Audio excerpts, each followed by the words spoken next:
Alrighty, ladies and gentlemen, I am Richard Neal. This is Random Street Theater, and I am at some indistinct industrial location trying to block what little you might be able to see with my enormously fat frame. And I have happened to have seen the latest Adam Sandler film, and that is Uncut Gems. Now, Uncut Gems is a film about a pile of bad decisions named Adam Sandler, who goes out there, he tries to right his situation with the same logic he used when he got it the wrong way, and he is just far too trusting of people who he pretty much knows at this point he ought to stay the heck away from. He is a terrible hothead in a world populated by scumbags, thugs, and other, well, wealthy lowlives. So, here is the thing, is that you hear Adam Sandler, and you expect him to be the loud, yelling, over-the-top comedian. I went into this film not knowing it was a Sandler film and saying, holy crap, that's Adam Sandler. But he's not playing Adam Sandler. He's actually playing a character not that much unlike Adam Sandler, because he is a kind of grungy Hebrew, not really a Jew, but more of just a Hebrew. He's not that religious. He's kind of what would happen if Adam Sandler and Gilbert Gottfried had a child. Which one would be the giver and which one would be the taker in that conversation? But yeah, he's Gilbert Gottfried, Adam Sandler man.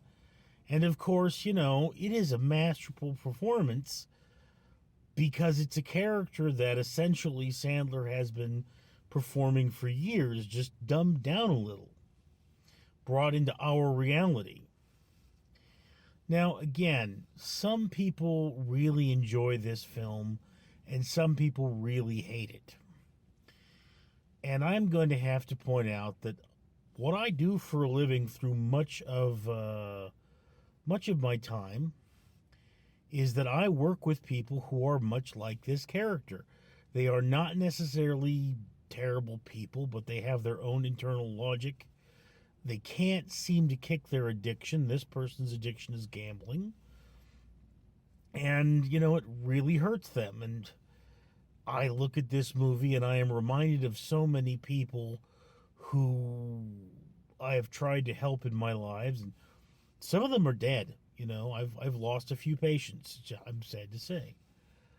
But, you look at this movie and the title is somewhat confusing because there is an uncut gem, an opal in this film, and apparently it's quite a valuable opal, but not as valuable as Sandler thinks it is. Of course, you never know how valuable a gem is until it's cut.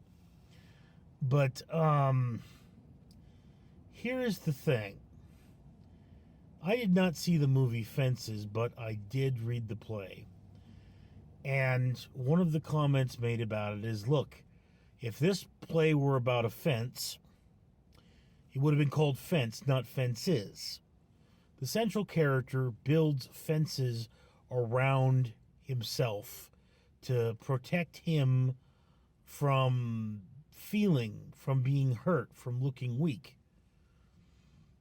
And in the film Uncut Gems, you see a lot of people with great degrees of talent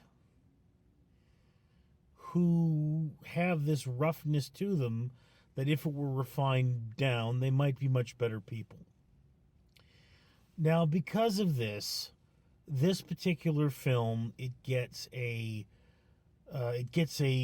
watch from me, only because it is not for everyone.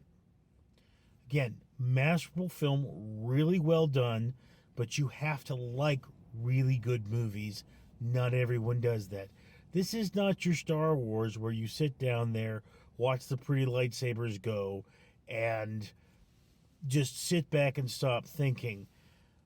Uncut Gems is truly a gem of a film, but it is a hard to swallow, difficult to watch movie, not unlike Requiem for a Dream. I believe that in a few years, this film may actually start showing up in film classes because it is that good of a film. Anyway, that is just my opinion. I'd love to hear yours down in the comments below. It is a new year. I've got to film some new outros, so I'm going to remind you. Please comment on this video.